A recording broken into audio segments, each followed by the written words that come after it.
I think for me, something that was surprising is just how much I feel, how connected I feel to Yiddish. It really is like a very mental and emotional connection for me.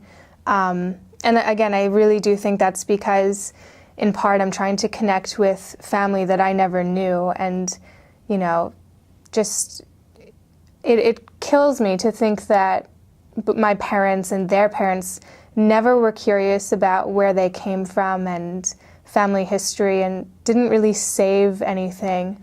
And, you know, I am very interested in all of that, and I have nothing to hold on to except for a language that I know was the language that was spoken by them. So.